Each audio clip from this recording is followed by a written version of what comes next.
Бұл Бахашак онлайн, өзге тілдің бәрін біл, өз тіліңді құрметте.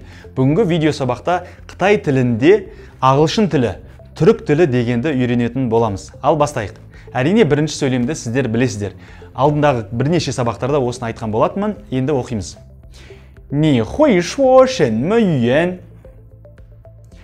Ни хуй шуо шэнмэ юэн.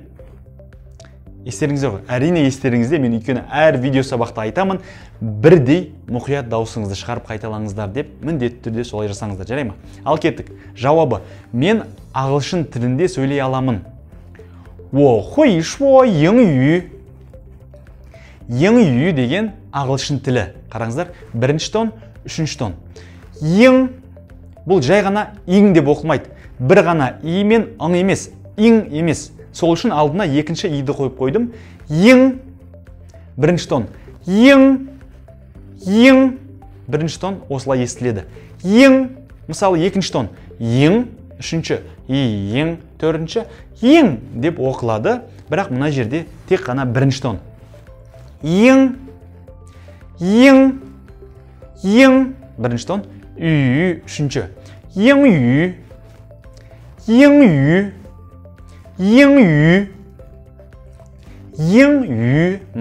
Әрине, ең деген Англия сөзінен шығады, о жақта екі иероглиф, бірақ әзірше тек қана ағылшын тілін үйренейік, жарай ма? Бірінші тон, үшінші тон, әрине екінші иероглифті білесіздер. Үй, ең үй, ағылшын тілі. Енді толы оқимыз. Мен ағылшын тілінде сөйлей аламын. Wo hui shuo英语. 我会说英语。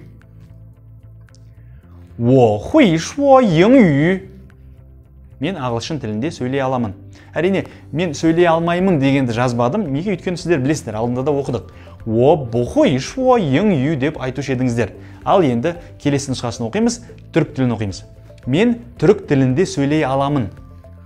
我会说土耳其语. Қараңыздар, түрік тілі Туарчи үй. Енді әр иероглифті бөлек-бөлек түсіндіріп берейін. Қараңыз. Бірінші иероглиф үшінші тонмен оқылады. Ту, үшінші тон. Екінші иероглифіміз ар. Қараңыз, бірінші иероглифте мен кириллицамен көріскен жоқпын. Неге? Өйткені бұл латынша әріптерді түсінуге болады ғой. Т мен у, ту, солай. Ал енді екінші иероглифті түсіндірейін. Бірінші дыбысы ол қазақ тіліндегі дыбыс. Ы. Енді екінші ыр. Бұл жерде қараңыздар.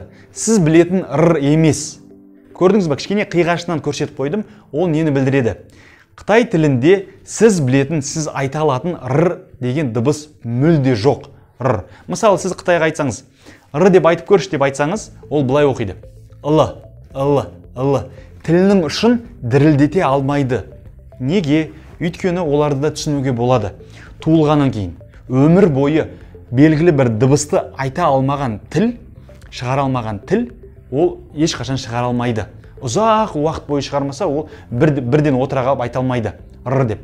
Ол ыл деп айта олар. Егер сіз ағылшын тілін кішкене оқыған болсаңыз, сізге бұны айту ыңғайлы, оңай. Неге? Өйткені you are a student деген сөйлемде are деген сөз бар ғой. Are. Сол жақта да осындай дыбыс бар. Тура осындай. Р. Қараңыздар, енді айтылған кезде айырмашылығы қалай? Тілдің орналасқаны қандай? Сіз білетін р-ды айтып көріңізші. Р. Тіліңіздің ұшы жоғарыда, әрі дірілдеп тұр. Ауа шығады, дірілдейді. Р. Ал мына р-ды оққан кезде тілдің ұшы аздап артқа кетеді, әрі дірілдемейді. Жарай ма? Дірілдемейді. Әрине кішкене ауа қалдырасыздар, дауысты шығару үшін, ар деп айтасыздар. Ар. Бірнеше рет көріңіздер. Ар. Енді қазақ тілінде кез келген дыбыстар болған үшін, мысалы, қазақ тіліндегі дыбыстар араб тілінде де бар, француз тілінде де бар. Сол үшін бізге көптеген тілдерді үйрену өте оңай. Мысалы, Қытай тілінде мен ын айттым, ін айттым, ыңды айттым, үйді түсіндірдім, ö мен идің қосындысы деп. Сол үшін қазақтарға өте ыңғайлы шет тілдерін үйренген. Сондай тіліміздің артықшылығын міндетті түрде қолданып, шет тілдерін үйреніңіздер. Кеттік. Ар, үшінші тон, ар. Енді қараңыз. Естеріңізде ғой, үшінші тондар қатарынан келген кезде алдыңғы үшінші тон екінші тон болып оқылады, соңғысы үш болып қала береді. Сонда мында туар,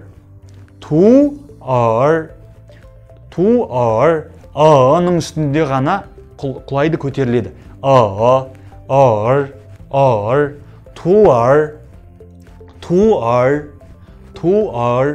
Туар. Енді үшінші иероглиф чи, екінші тонмен оқылады. Чи. Қараңыздар, бұл жерде мен кириллицамен көрсетпедім. Неге? Өйткені Q әрпін чи деп оқисыздар, ары қарай и. Чи. Чи. Енді барлығын бірге. Бірінші үш иероглифті бірге оқимыз. Туарчи. Ту көтеріледі. Екінші тон болып кетті. Чи. Туарчи.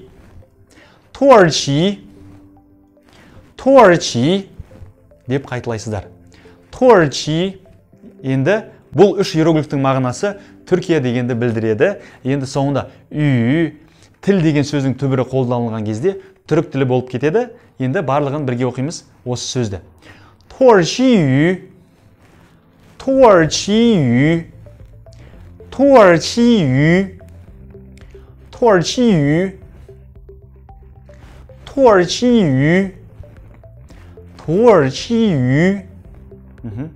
Туарчи осылай оқисыздар түрік тілін.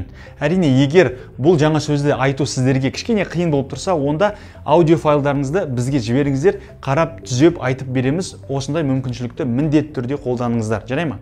Енді мен түрік тілінде сөйлей аламын дегенде айтамыз.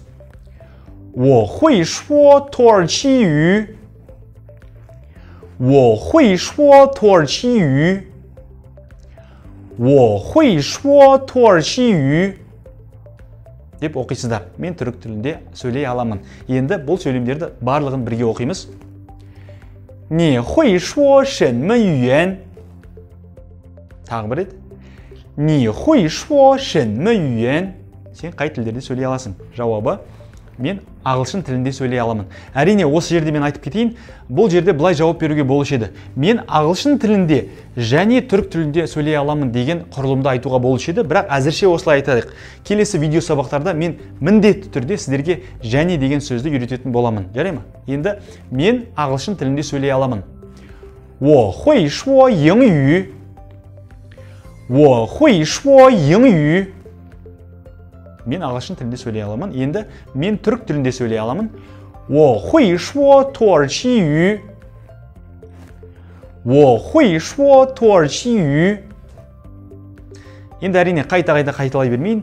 Бұл жазылған видео болғандықтан өздеріңіз ыңғайлы жерлеріңізге қайта апарып тыңдай аласыздар. Жарай ма? Міндетті түрде практика жасаңыздар, сол кезде ғана алға басасыздар. Бұл Бахашак онлайн, өзге тілдің бәрін біл, өз тіліңді құрметте.